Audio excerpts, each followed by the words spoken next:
a unit whose entire purpose is quietly watching the enemy, following the enemy, developing the target, and collecting intelligence. And most people have never heard of them. But if you've heard of people call them the Britain's ISA, we're about to talk about why that comparison is both understandable and incomplete. Let's talk about the Special Reconnaissance Regiment, or the SRR. The Special Reconnaissance Regiment is going to get a tier rating of a C+.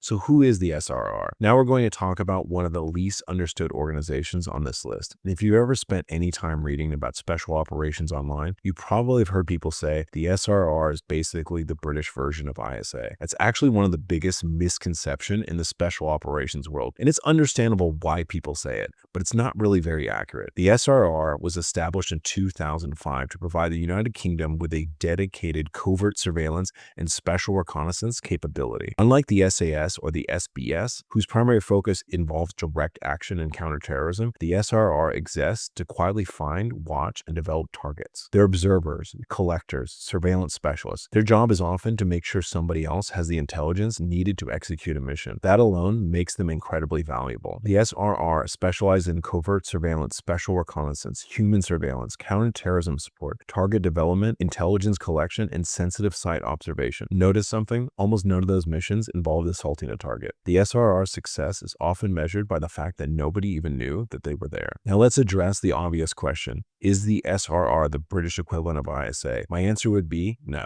They're probably the closest publicly acknowledged organization, but they're not the same thing. And that's because the United Kingdom and the United States have built their intelligence systems very differently. The United Kingdom spreads intelligence responsibilities across multiple organizations. For example, the Government Communications Headquarters handles much of Britain's signals intelligence and cyber operations. Secret Intelligence Service conducts foreign intelligence collection. Secret Service is responsible for domestic intelligence and counterintelligence. The SRR provides covert surveillance and special reconnaissance. Meanwhile, organizations, the Special Air Service and the Special Boat Service, conduct assault operations. Each organization specializes in one piece of the puzzle. But the United States takes a different approach. Organizations like the Intelligence Support Activity, or ISA, operate inside a much larger intelligence ecosystem. They integrate directly into the organizations such as the NSA and the CIA, along with numerous other intelligence community partners while directing JSOC operations. ISA brings together capabilities that Britain distributes across several different organizations. That's why calling SRR Britain's ISA is only partially correct. They're compatible in one area, but ISA's overall mission is significantly broader. We'll talk much more about that when we get to ISA later in this video. Because of the nature of the mission, SRR operators are often selected for a very different skill set than the traditional assault units. They're looking for patience, observation, blending into the environment, maintaining surveillance for extended periods, collecting information without being detected. This isn't Hollywood. Most surveillance work is methodical, hours, days, sometimes weeks of preparation. One mistake can compromise an entire operation. That requires tremendous discipline. If I had to summarize the SRR in one phrase, it's invisible professionalism. They're exceptionally good at operating without drawing attention. Their surveillance capabilities are considered some of the best anywhere in the world. And another strength is specialization. Unlike organizations that divide attention across multiple mission sets, the SRR exists to become exceptionally good at one thing: finding people,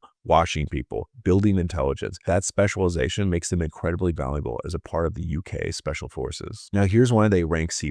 This is probably the most misunderstood ranking in this video. The C+ is not a judgment on the quality of their operators. It's a reflection of the organization's mission. The SRR has a deliberately narrow role. They aren't designed to conduct hostage rescue, large-scale direct action, foreign internal defense, unconventional warfare, or sustain expeditionary combat operations. They are also funded on a much smaller scale than organizations like the SAS. Their mission simply doesn't require maintaining assault squadrons, extensive CQB facilities, maritime capabilities, or the same deployment infrastructure. And compared to ISA, they don't nearly contain the same breadth of capabilities, whether it's tactical, technical, aircraft, intelligence, or even integration with a global intelligence architecture. I think it's important to understand something. If I were ranking special reconnaissance organizations, the SRR would be much higher. If I were ranking covert surveillance organizations, the SRR would be high, probably significantly higher. But this is an overall organizational ranking. I'm evaluating mission diversity, strategic impact, funding, authorities, technology, innovation, operational breadth, and organizational influence. The SRR intentionally focuses on one narrow slice of that spectrum. They execute it extremely well, but they don't possess the broad range of capabilities found in organizations like ISA, SAS, or SBS, or even the level of funding. That's why they earn a C+.